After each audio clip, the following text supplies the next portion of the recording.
احكي لنا عن قصة استشهاد ابنك بالمجزرة اللي صارت ب7 الشهر. خيي اجت لعنا مجموعة حوالي 10 أشخاص نعم. فايتين بقوة وبوحشية على الباب. دق الباب، خير يا خيي. قال مين هون؟ قلت له أنا وعيالي. ايه. أنا وعيالي.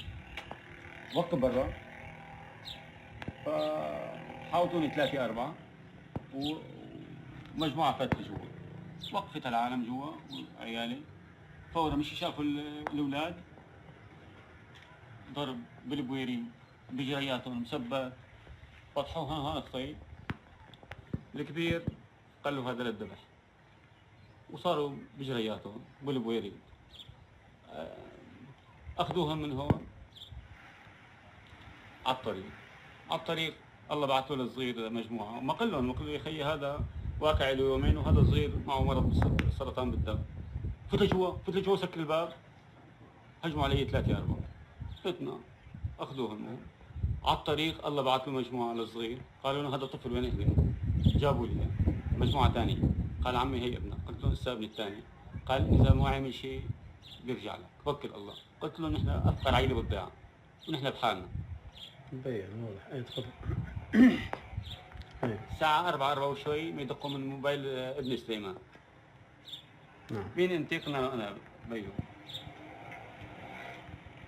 ايه. هذا الموبايل وصل لعنا. قلت له ابني. قال لا بنعرف منه شيء. فصلوا ودقوا بعد شوي. ما عرفتوا ابنك؟ قلنا له الاول. ما عرفت؟ قلت له الاول. قال ابنك بعثنا لك اياه لعند حافظ الاسد وعدوه مرتين. بعثنا لك اياه لعند حافظ الاسد وشلنا لك قلبه. قلنا له الحمد لله الحمد لله الحمد لله. قال روح لعند الحلاق، ادخل بالحارة، محل الحلاق، ادخل بالحارة، حارة قديمة، خذ ابنك قبل ما تاكلوا الكلاب. حرفيا. ورحت طلعت من هون. هالعالم من جوا اللي شافني عمي ارجع عمي ارجع هلا بقوسوك هلا كذا. قلت له فدا. طلعت في رعب على الطريق. اول واحد كنت بطلع على الطريق. فت بالحارة، محل ما قالوا لي ولا خطيرني متسطح ضاربينه 3 طلقات بصدره. شق صدره وشايل قلبه. شايل قلبه. غطيته وجيت خدت بالطريق وما بقى لك حدا. وهم اخر شيء حدا بالحارة جا كمان شافون. لا فوق الرجال ورا صليبي. انا يا اخي بدنا نشيل ناخذه. كمان اخر شيء راح ابدي يصير. شلنا 3 وجبنا له. رحت لعند ابن عمي مشان نشوف شو بدنا نشتغل.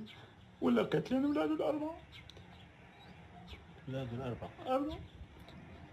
قال لي خلص بكره نحفرهم بالسهم وبندفنهم. قالوا كلهم ما بغينا شغل سهرة قاعدة كل شيء.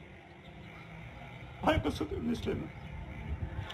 الله يرحمه الرحمن الرحيم. الله يرحمه. الله يجازي اللي كان السبب.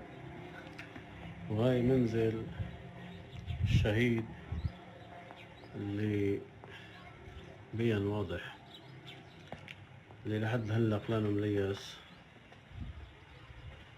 وهي البيت مثل ما انتم شايفين. الكرسيين بو يوشع.